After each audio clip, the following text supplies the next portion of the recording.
지난 일주일 하루 평균 국내 환자 수는 565명이었습니다.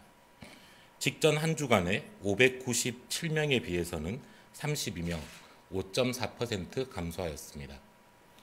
전국 감염 재생산 지수는 0.94로 그 직전 주에 0.99보다는 소폭 감소하였습니다.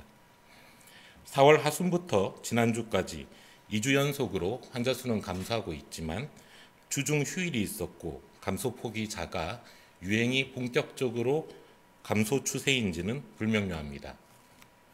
다만 세계적으로 역대 최대로 유행이 커지고 있고 특히 아시아권에서 유행이 확산되는 상황에서 우리는 정체의 경향인 점은 다행스럽다고 생각하고 있습니다. 국민들께서 방역수칙을 잘 지켜주신 결과로 보이며 애써주신 모든 분들께 감사드립니다. 환자 치료를 위한 의료체계는 큰 문제가 없습니다. 전담 중환자 병상 782개 병상 중 72%, 560 병상 여유가 있으며 입원을 대기하고 있는 환자도 없습니다. 중등도 경증 환자들을 위한 병상도 1만 6천 병상 중 9천여 병상, 약 58%의 여유를 가지고 있습니다. 실외 활동이 많아지는 계절적 요인으로 유행이 주춤하고는 있지만 휴일과 봄철로 인한 이동과 모임이 많았고 울상 등의 변이 바이러스 증가와 같은 위험한 요인들은 여전한 상황입니다. 국민 여러분께서는 밀폐된 실내에서의 모임과 행사, 여럿이 하는 여행 등은 가급적 자제해 주시기를 부탁드립니다. 불가피한 경우에는 실내보다는 최대한 야외를 활용해 주실 것을 당부드립니다. 실내 시설의 경우에는 항상 창문을 열어놓고 환기를 하실 것도 함께 권고드립니다. 고령층의 예방접종이 완료되는 다음 달 말까지 현재의 수준 또는 그 이하로 유행을 적절히 통제하는 것이 매우 중요하며 7월부터는 보다 여유 있는 대응이 가능해질 것으로 보입니다. 특별방역관리주간 현장 점검 결과에 대해서 말씀드리겠습니다. 시설별 장관 책임제에 따라 지난 4월 15일부터 24개 중앙부처가 소관시설 4만 4천여 개소에 대한 방역 실태를 점검하였습니다. 장차관이 직접 현장을 점검한 경우는 463회였고 현장 간담회도 114회 개최하였습니다. 점검 결과 3,200여 건의 방역수칙 위반에 대하여 즉시 시정하도록 현장 조치하였고 18건에 대해서는 처벌 등 법적 조치를 취할 예정입니다. 이외에도 유흥시설 등을 집중 점검하기 위한 정부 합동 방역점검단도 별도 운영 중입니다. 중앙부처와 지자체 공무원 200여 명으로 구성되어 4월 15일부터 11,000개소의 업종에 대한 현장 점검을 시행하였습니다. 점검 결과 4,900여 건의 방역수칙 위반을 적발하였고 3건은 고발 조치, 42건은 과태료 등 행정처분, 나머지는 현지 시정 조치를 취하였습니다. 2주간 시행된 장차관의 직접 점검 등의 특별방역관리 주간은 해제하기로 결정하였으며 다만 정부는 지속적으로 부처별, 지자체별로 현장을 점검하고 방역수칙이 지켜지도록 노력할 것입니다. 오늘 중대본에서는 종교시설의 방역관리에 대해서도 논의하였습니다. 최근 한 달간 교회에서의 집단 감염은 39건으로 조금씩 증가하는 추세입니다. 예배를 통한 대규모의 집단 감염은 발생하지 않고 있지만 예배 전후의 소모임이나 예배 과정에서 작은 집단 감염들이 반복되고 있습니다. 문화체육관광부는 장차관, 실장이 직접 현장을 점검하고 종교단체들의 협조를 구하고 있습니다.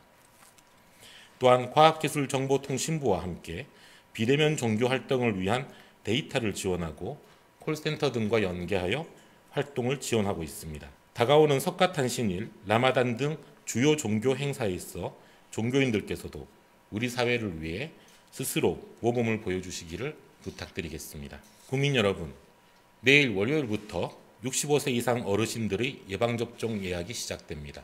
이번 주 목요일 5월 13일부터는 60세 이상 어르신들의 예방접종도 가능해집니다.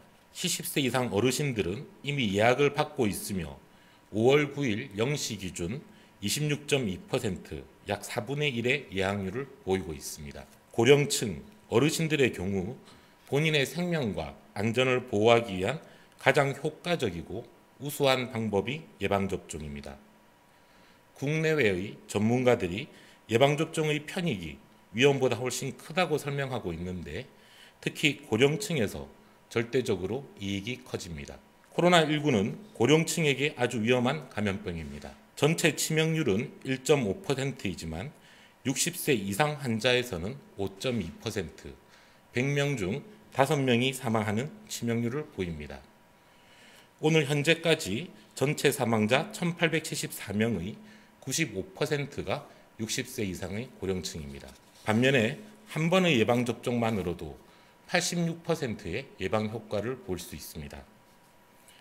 접종을 받으면 코로나19에 거의 감염되지 않고 설사 감염된다 하더라도 중증으로 잘 악화되지도 않습니다. 일각에서 부작용으로 걱정하시는 희귀혈전증의 경우 100명당 0.001명에서 나타납니다. 치명률이 100명당 5명인 것에 비교하면 비교할 수 있는 수준이 아닙니다. 10만 명당 1명 정도에 불과하며 국내에서 발생한 사례는 아직까지 없고 조기 발견 시 대부분 치료가 가능합니다. 과학적으로 근거가 없거나 거짓에 의한 소문으로 불안해하실 필요가 없습니다. 예방접종 후 부작용이 신고되면 정부와 독립적인 의학계와 과학계 전문가들의 위원회가 철저히 그 내용을 검증하고 있습니다. 검증 결과 지난 4월까지 신고된 사망 사례 67건 중 거의 대부분인 65건은 백신과 관련이 없는 다른 요인의 사망이었으며 2건은 부검 결과를 기다리고 있는 중입니다. 백신을 맞고 수십 명이 사망했다 등의 자극적인 소문이 많으나 가장 고도의 과학적 검증을 거치고 있으며 검증 결과 다 거짓으로 확인되고 있습니다. 우리나라 외에 세계적으로도 유사한 과학적 검증을 거치고 있으며 그 결과들도 동일합니다. 아스트라제네카는 선진국들에서는 안 맞는데 우리나라에서만 맞는다는 거짓 소문도 있습니다. 아스트라제네카 백신은 영국, 유럽 등을 포함한 전 세계 130개국 이상에서 접종이 이루어지고 있습니다. 백신 접종률이 높은 영국의 경우 접종자의 3분의 2, 2,100만 명이 아스트라제네카를 접종하였습니다. OECD 주요 국가에서 대규모 접종을 하며 큰 문제가 없는 것을 확인하며 우리나라도 접종을 하는 중입니다.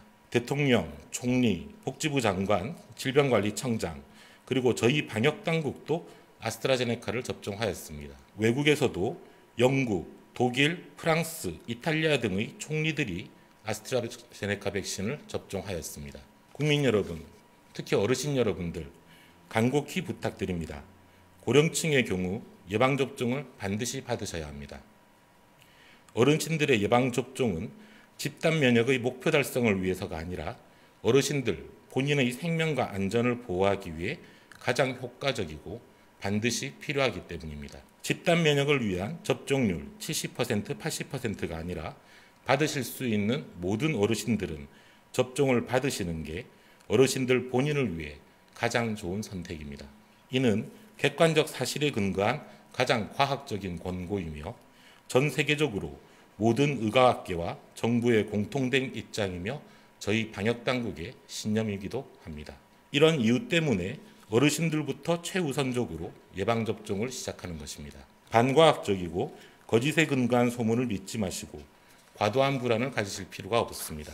어르신들의 친지, 가족, 자녀분들도 어르신들이 접종을 받을 수 있도록 설명을 해주시고 예약을 도와주시기를 당부드립니다. 온라인의 경우 스마트폰으로도 예약이 가능하며 가족분들의 대리 예약도 가능합니다. 지금은 가장 중요한 효도가 어르신들이 예방접종을 받게 도와드리는 것이라고 저희는 확신하고 있습니다. 정부는 예방접종을 통해 국민 여러분들이 조금이라도 더 빨리 안전해지고 일상을 회복할 수 있도록 최선을 다하겠습니다. 감사합니다.